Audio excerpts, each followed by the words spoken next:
نحمده ونصلي على رسوله الكريم اما بعد فقد قال الله تبارك وتعالى كما ورد في سورة التوبة اعوذ بالله من الشيطان الرجيم بسم الله الرحمن الرحيم ان الله اشترى من المؤمنين انفسهم واموالهم بان لهم الجنة يقاتلون في سبيل الله فيقتلون ويقتلون وعدا عليه حقا في التوراة والانجيل والقرآن ومن اوفى بعهده من الله فاستبشروا ببيعكم الذي بايعتم وذلك هو الفوز العظيم وقال تبارك وتعالى كما ورد في سورة الفتح ان الذين يبايعونك انما يبايعون الله يد الله فوق ايديهم فمن نكث فانما ينكث على نفسه ومن اوفى بما عاهد عليه الله فسيؤتيه اجرا عظيما صدق الله العظيم.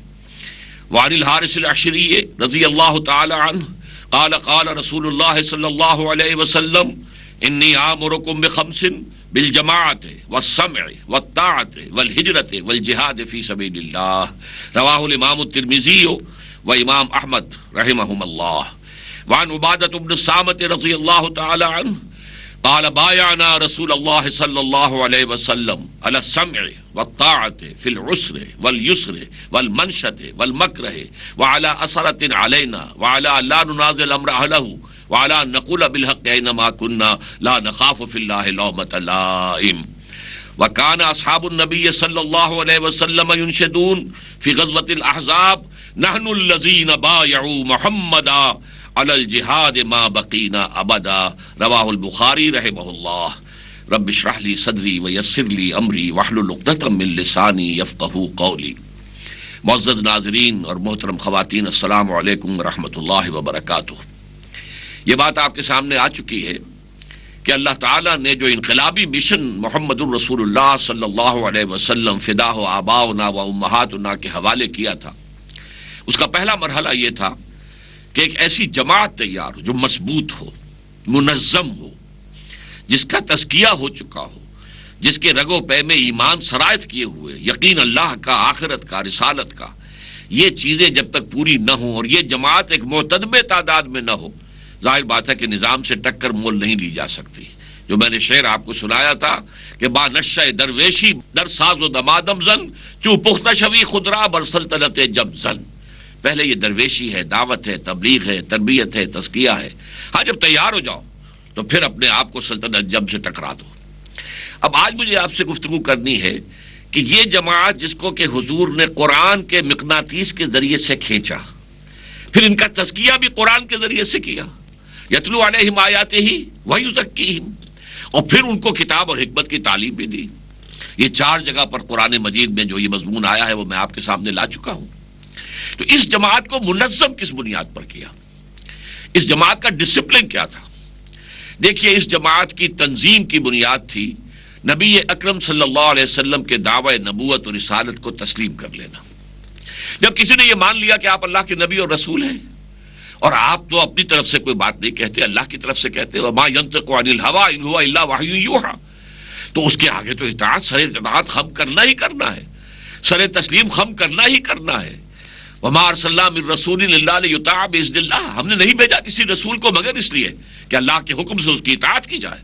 اطیعوا اللہ واطیعوا الرسول، اطاعت کرو اللہ کی، اطاعت کرو اس کے رسول کی. تمام انبیاء کی دعوت بھی قرآن میں آئی، ان اعبدوا اللہ واطیعون، اللہ کی عبادت کرو اور میری اطاعت کرو. تو یہ اطاعت رسول لازمی تقاضا ایمان کا. جب تمام مسلمان جو ہے حضور کے مطیع ہیں تو گویا کہ یہ محمد الرسول اللہ والذین معہ ایک مضبوط جماعت بن گئے. حضور اللہ کے نبی بھی ہیں، اللہ کے رسول بھی ہیں، اللہ کی طرف سے ہادی بھی ہیں، بشیر بھی ہیں، نذیر بھی ہیں، لیکن امیر جماعت بھی ہیں، سپہ سالار بھی ہیں. یہ ساری حیثیتیں بھی محمد الرسول اللہ کو حاصل ہوئیں. تو یہ ابتدائی معاملہ تھا کہ ایمان لانے والے لازماً حضور کی اطاعت کرنے کا کے پابند تھے. اس میں جیسے آگے بات بڑھی تو حضور نے پھر بیعت لی ہے. اب میں نے آج جو آپ کو آیات سنائی ہیں ان میں سے ایک آیت نمبر 111 ہے یا غالباً 112 ہے، مجھ سے غلطی ہو سکتی ہے. یہ سورہ توبہ کی، ان اللہ اشترى من المؤمنین انفسهم واموالهم بان لهم الجنہ، یقیناً اللہ تعالیٰ نے اہل ایمان سے ان کے جانیں اور مال خرید لیے ہیں جنت کے عوض.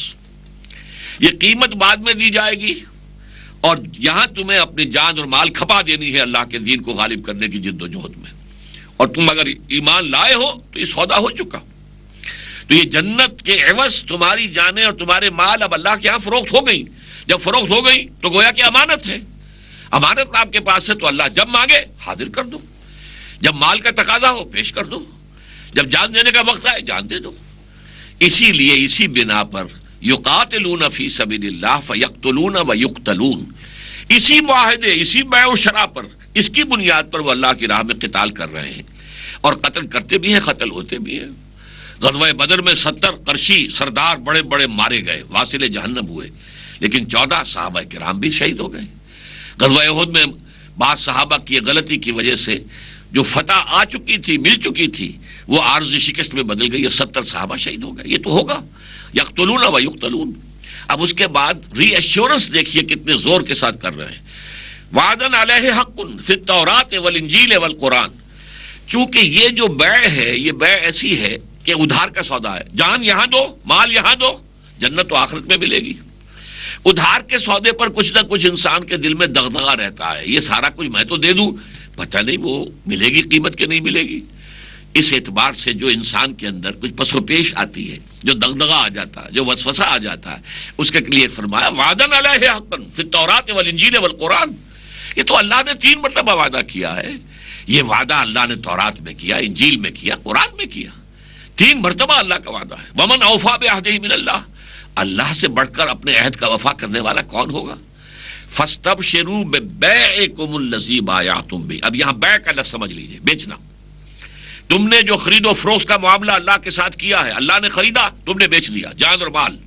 یہ جو بیع ہوئی ہے، یہ گویا کہ تمہارے لیے سب سے بڑی کامیابی کی بنیاد ہے۔ خوشیاں مناؤ کہ اللہ نے تمہارے جان اور مال خرید لیے۔ فاستبشروا ببیعکم الذی بایعتم بہ۔ بیع سے مبایعت باب مفعلہ، اس لیے کہ بیع 2 افراد کے درمیان ہوتی ہے، ایک بائع ہے، ایک مشتری ہے، ایک بیچنے والا ہے، خریدنے والا ہے۔ ایک شرع سے بنے گا، اور ایک جو ہے اشترا سے بنے گا۔ شرع وہ ہے جو بیچتا ہے، اور اشترا وہ ہے جو خریدتا ہے۔ تو بہرحال یہ الفاظ ہے، تو 2 افراد کے درمیان تو مبایعت ہوئی ہے۔ اس مبایعت کو سمجھو کہ یہ بہت بڑی کامیابی ہے۔ یہ مبایعت اور یہ بیع پھر بیعت کی شکل اختیار کرتی ہے۔ چنانچہ سورہ فتح میں نے آپ کو آیت سنائی، ان الذین یبایعونک انما یبایعون اللہ۔ اے نبی، جو لوگ آپ سے بیعت کر رہے ہیں وہ حقیقت میں اللہ سے بیعت کر رہے ہیں۔ اب دیکھیے یہاں پر ان الذین یبایعونک انما یبایعون اللہ ید اللہ فوق ایدیہم۔ ایک ہاتھ آپ کا ہے، اس پر ہاتھ رکھ رہا ہے بیعت کرنے والا، اس کے اوپر ایک اور ہاتھ ہے، وہ غیر مرئی ہے، وہ نظر نہیں آ سکتا، وہ اللہ کا ہاتھ ہے۔ یعنی یہ ٹرائی پارٹائٹ ایگریمنٹ ہے۔ یہ سیل جو ہے اس نوعیت کی ہے کہ اصل خریدار اللہ، فروخت کنندہ تم، لیکن بیچ میں رسول ہے۔ رسول اللہ کی طرف سے تمہیں بتائے گا کب جان پیش کر دو، رسول تمہیں بتائے گا مال لا کے پیش کر دو۔ تو گویا کہ یہ بیعت حضور سے ہو رہی ہے، بیع اللہ سے ہوئی ہے۔ ان اللہ اشتری من المؤمنین انفسهم واموالهم بان لهم الجنہ۔ یہ بیعت ہوئی ہے اللہ کے اور بندے کے درمیان، صاحب ایمان بندے کے درمیان، لیکن بیعت ہو رہی ہے محمد الرسول اللہ صلی اللہ علیہ وسلم سے کہ ہم آپ کے تابع ہیں۔ آپ جب کہیں گے جان ہتھیلی پر رکھ کر میدان جنگ میں حاضر ہو جائیں گے، جانے دینے کے لیے تیار رہیں گے۔ آپ جب کہیں گے مال و اسباب آپ کے قدموں میں لا کر نچھاور کر دیں گے۔ یہ اللہ کی امانت ہمارے پاس ہے، بیچ تو ہم چکے ہیں اللہ کے ہاتھ، جنت کے عوض۔ اب آپ جو ہیں اللہ کے نمائندے کی حیثیت سے ہمیں بتائیں گے کہ یہ جان اور مال کہاں خرچ کریں۔ یہ ہے وہ بیعت جس کی بنیاد پر کہ پھر حضور نے ایک ڈسپلن قائم کیا۔ اس لیے کہ جب جماعت آگے بڑھتی چلی گئی، پہلے تو یہ تھا کہ مکے میں ہے صرف، اور مکے میں حضور بنفس نفیس موجود ہیں، تو سب لوگوں کا رابطہ ہے، تو کوئی تنظیمی ڈھانچہ بنانے کی ضرورت نہیں تھی۔ جب مدینے کے لوگ بھی ایمان لے آئے، پھر آپ نے تنظیمی ڈھانچہ بنایا، حضور نے بیعت لی۔ اب یہ بیعت ہے جس کے میں نے الفاظ آپ کو سنائے ہیں، یہ کسی بھی تنظیم کے اعتبار سے، انقلابی تنظیم کے اعتبار سے جامع ترین دستور ہے جو ایک حدیث میں ہے، اور یہ حدیث متفق علیہ ہے، بخاری شریف میں بھی ہے، مسلم شریف میں بھی ہے۔ اور جس حدیث کی سند پر اور جس کی صحت پر یہ دونوں بزرگ جو ہے متفق ہو جائیں، تو وہ یوں سمجھیے روایت کے اعتبار سے قرآن کے آس پاس پہنچ جاتی ہے۔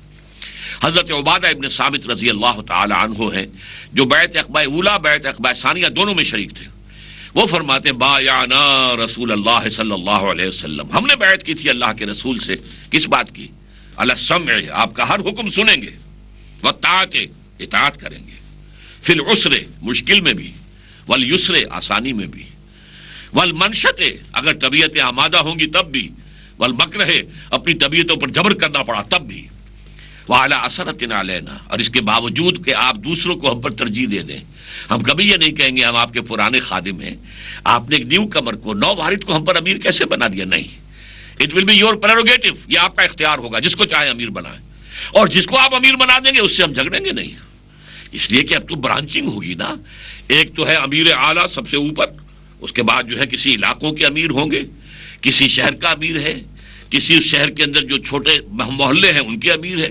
تو یہ تو برانچنگ نظام ہے. اسی لیے حضور نے پھر اس کی وضاحت کر دی کہ من اطاعنی فقد اطاع اللہ ومن عصانی فقد عصى اللہ.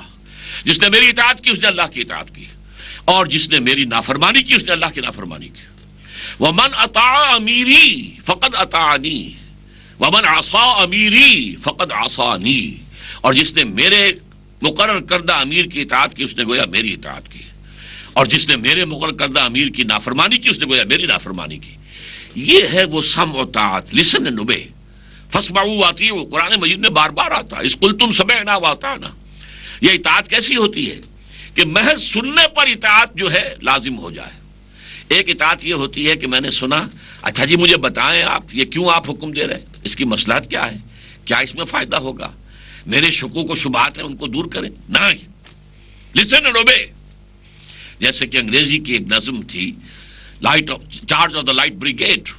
کسی ایک جنگ میں، جبکہ ابھی گھوڑے ہی ہوتے تھے، یہ توپیں ووپیں نہیں تھیں اور ٹینک نہیں تھے، ایک رسالہ تھا 600 سواروں پر مشتمل، اور اسے حکم دے دیا گیا charge the light brigade, light brigade حملہ کرو.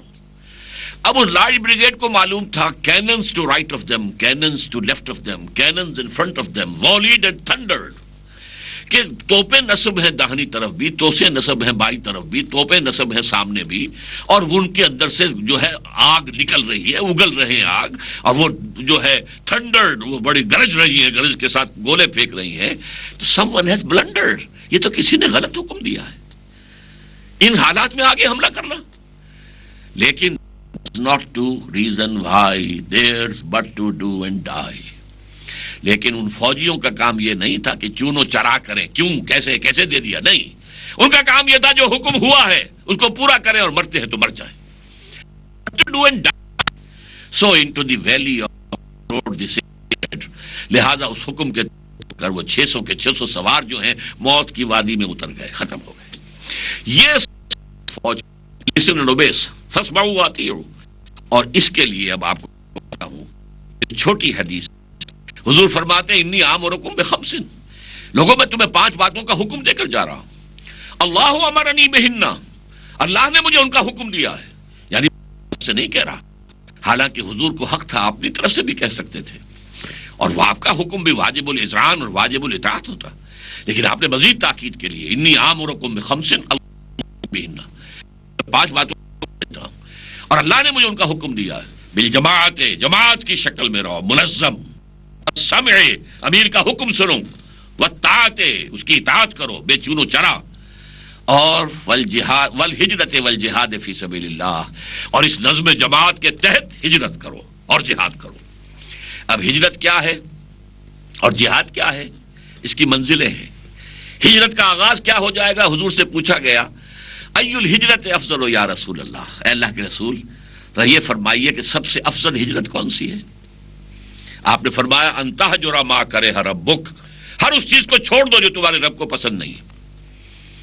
سامعین اور ناظرین، آج ہی سے آپ ہجرت شروع کر سکتے ہیں، اور یہ وہ ہجرت ہے جسے حضور فرما رہے ہیں کہ یہ افضل الہجرہ، ای الہجرت افضل، سب سے افضل ہجرت کون سی ہے؟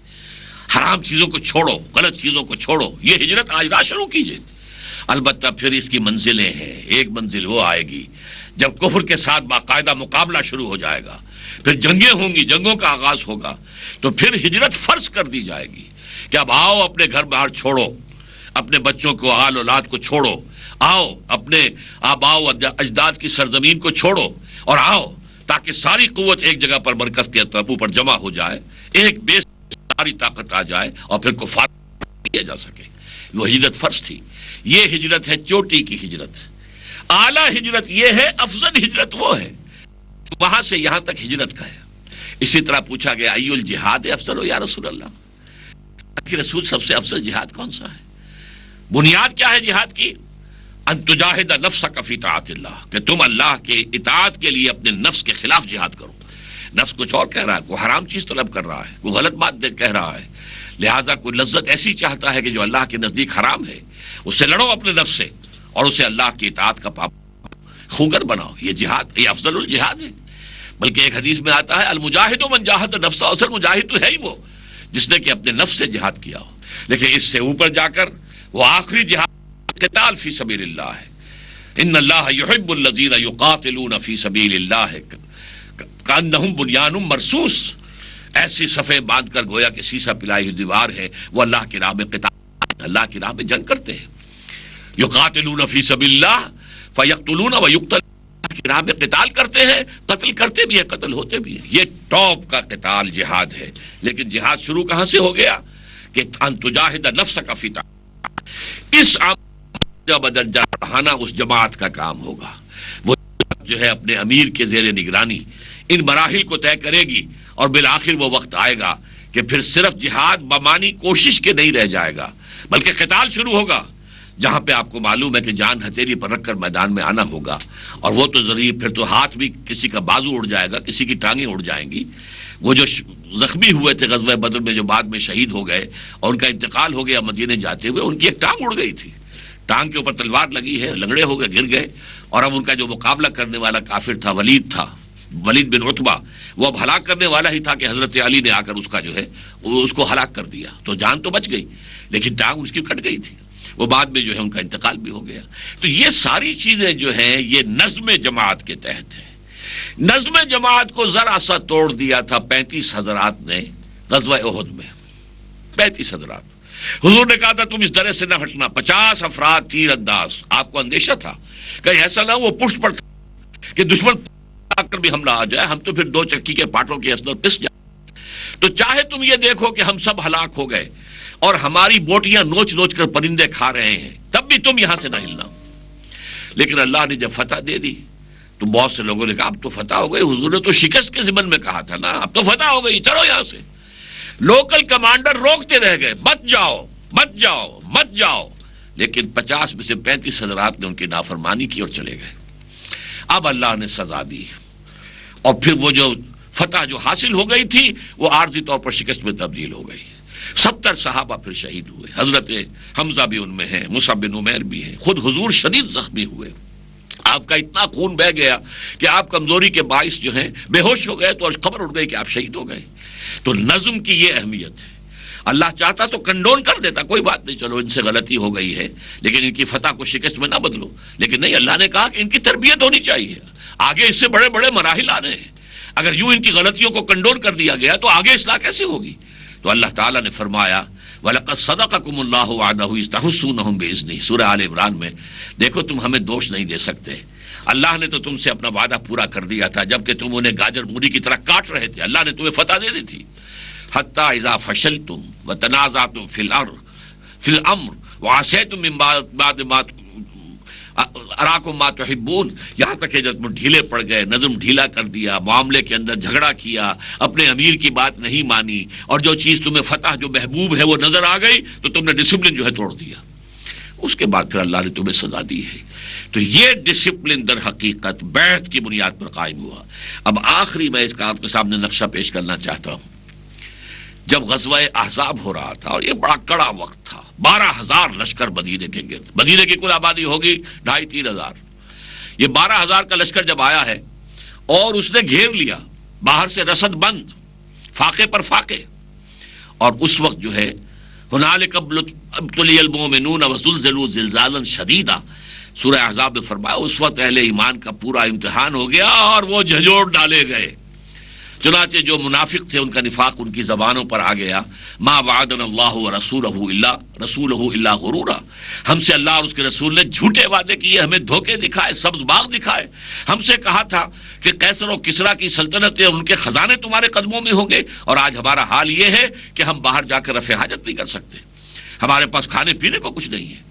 لیکن اہل ایمان نے کیا کہا؟ ھذا ما وعدنا اللہ ورسولہ، یہی تو ہے جس کا اللہ نے اور رسول نے وعدہ کیا تھا۔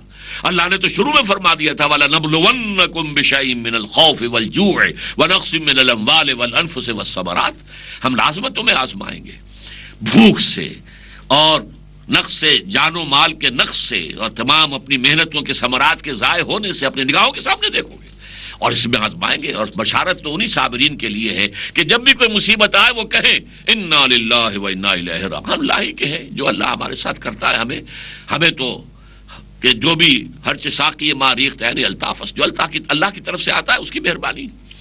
تو یہ جو موقع تھا، اس موقع پر جبکہ یوں سمجھیے کہ کفار بھی سمجھ رہے تھے کہ اب ہم ختم کر دیں گے اس کو، اور ایسے محسوس ہوتا تھا جیسے کہ صحرا میں ایک چراغ جل رہا ہے اور آندھی نہ چل رہی ہے اس چراغ کو بجھانے کے لیے، یہ کیفیت تھی۔ اور منافقین جو ہے ان کے دل بھی ڈول گئے اور ان کی زبانوں پر کفریہ کلمات بھی آ گئے۔ اس وقت سلمان فارسی رضی اللہ تعالیٰ عنہ نے یہ تجویز پیش کی کہ حضور ایسے حالات میں ہم ایران میں خندقیں کھود لیا کرتے ہیں تاکہ دشمن حملہ آور نہ ہو سکے۔ حضور نے فرمایا بہت اچھا، تو آپ نے کہا اب خندق کھودو، نشان آپ نے ڈال دیا، اور لوگوں کے بیان میں 10-10 گز جو ہے کہ ٹکڑے تقسیم کر دیے، تم ٹولی یہ اس کو کھودو، تم اس کو کھودو۔ اب کئی وقت کے فاقے تھے، پھاوڑا چلانا ہے، کمر دوہری ہو رہی ہے بھوک کے مارے، پیٹ جو ہے کمر سے لگ گئے، انہوں نے اپنے چادروں سے اپنے پیٹوں پر پتھر کس کے باندھے ہیں کہ کمر دوہری نہ ہو جائے۔ اس حالت میں اب وہ پھاوڑے بھی چلا رہے ہیں، شدید سردی کا موسم ہے۔ اس وقت وہ پھاوڑے چلاتے ہوئے ایک شعر پڑھ رہے تھے، نحن الذین بایعوا محمدا، ہم وہ لوگ ہیں جنہوں نے محمد سے بیعت کی ہے صلی اللہ علیہ وسلم، علی الجہاد ما بقینا ابدا، جہاد ہم کرتے رہیں گے جب تک جان میں جان ہے۔ ہاں جب جسم جو جان نکل جائے اور ہم نے اپنا جو ہے مقصد پا لیا، اللہ کی راہ میں جان قربان کر دی تو ٹھیک ہے، لیکن جب تک جان میں جان ہے، فاقہ ہو تو ہو، کمر دوہری ہو رہی ہے تو ہو، پتھر باندھے ہیں تو ہے، لیکن جہاد ہوتا رہے گا۔ اور یہ بخاری شریف کی روایت ہے کہ یہ شعر پڑھ رہے تھے صحابہ کرام۔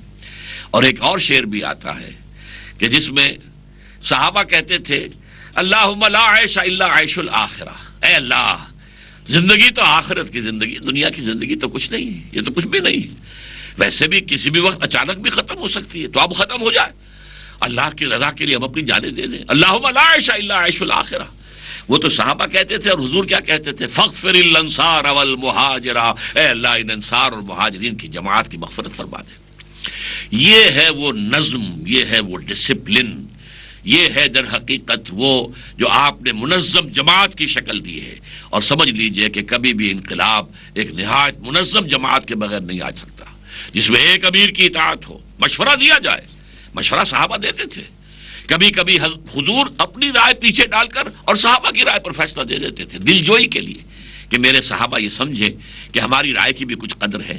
آپ کو معلوم ہے غزوہ احد میں یہی ہوا ہے، حضور کی اپنی رائے یہ تھی کہ مدینے میں محصور ہو کر تحفظ کیا جائے، حفاظت کی جائے، دفاع کیا جائے، لیکن کچھ نوجوان تھے جو بدر میں شامل نہیں ہو سکے تھے، بدر میں ڈکلیئرڈ وار پہلے تھی ہی نہیں، مدینے سے تو باہر جانے کے بعد کہیں وہ معلوم ہوا کہ فوج آ رہی ہے، لہذا بہت سے لوگ بدر میں نہیں گئے، تو انہیں یہ تھا کہ ہم بدر کی سعادت سے جو محروم رہے تو ہم تو میدان میں جا کر مقابلہ کریں گے، ہمیں فتح اور شکست سے کیا تعلق، ہمیں تو اللہ کے راہ میں جان نثار کرنا ہے، شہادت چاہیے، شہادت مطلوب و مقصود و مومن، نہ مال غنیمت نہ کشور کشائی۔